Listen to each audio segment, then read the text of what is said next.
Gentlemen, this case is not a difficult one.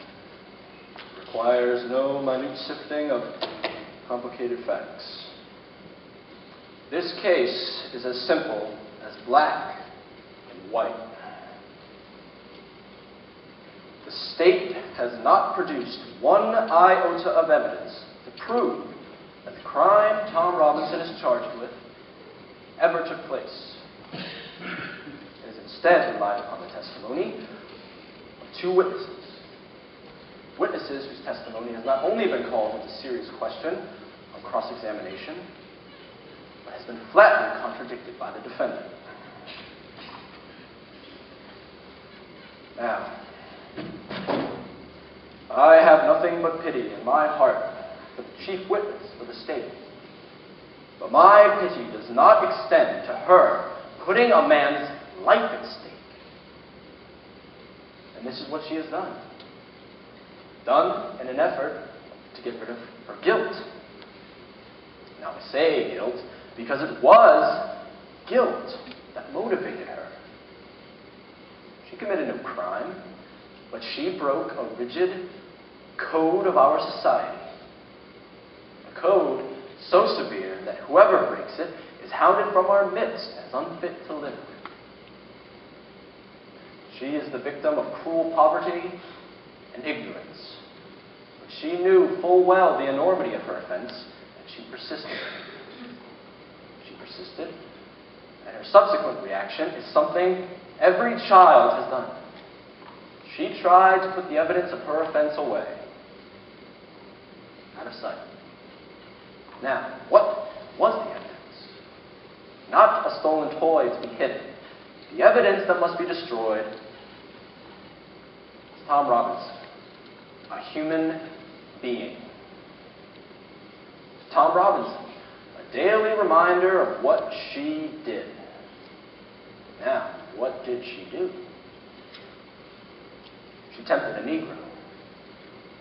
She did something that in our society is unspeakable. She's white, and she tempted a Negro. Not an old uncle, but a strong, young, black man. No code mattered to her before she broke it, but it came crashing down on her afterwards. Her father saw what happened. What did he do? There is circumstantial evidence to the effect that Mayeli Ewell was beaten savagely by someone who led almost exclusively with his left hand. Damn you! Then Mr. Ewell swore out a warrant, no doubt signing it with his left hand, and Tom Robinson now sits before you, having taken the oath with the only good hand he possesses. His right. You trickin' liar! Shut your mouth or you will be fined for contempt! So a quiet, respectable Negro man who has had the unmitigated temerity to feel sorry for a white man is on trial for his life. He has had to put his word against his two white accusers. Now, I need not remind you of their conduct here in court today. Their cynical confidence that you gentlemen would follow them on the assumption, the evil assumption, that all Negroes lie and that all Negroes are basically immoral. An assumption one associates with minds of their caliber. But you know the truth. And the truth is, some Negroes lie. And some Negro men are not to be trusted around women, black or white. And so with some white men. This is a truth that applies to the entire human race and to no particular race. In this year of grace, 1935, we are beginning to hear more and more references to Thomas Jefferson's phrase about all men being created equal. But we know that all men are not created equal in the sense that some men are smarter than others. Some have more opportunity because they're born with it. Some men make more money. Some ladies make better cakes. And some people are born gifted beyond the normal scope. But there is one way in which all men are created equal. There is one human institution that makes the pauper the equal of a Rockefeller, and the stupid man the equal to an Einstein. That institution, gentlemen,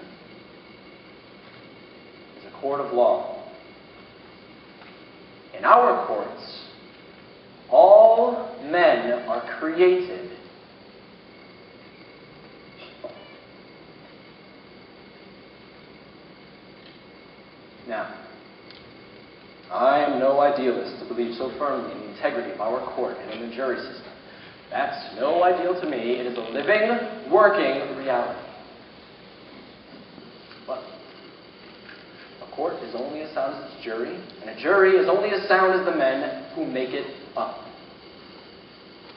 I'm confident you gentlemen will review, without doubt, the evidence you've heard, come to a decision,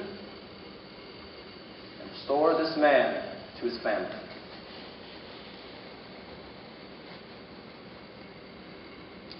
In the name of God,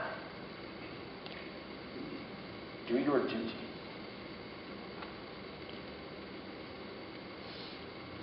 In the name of God, believe it.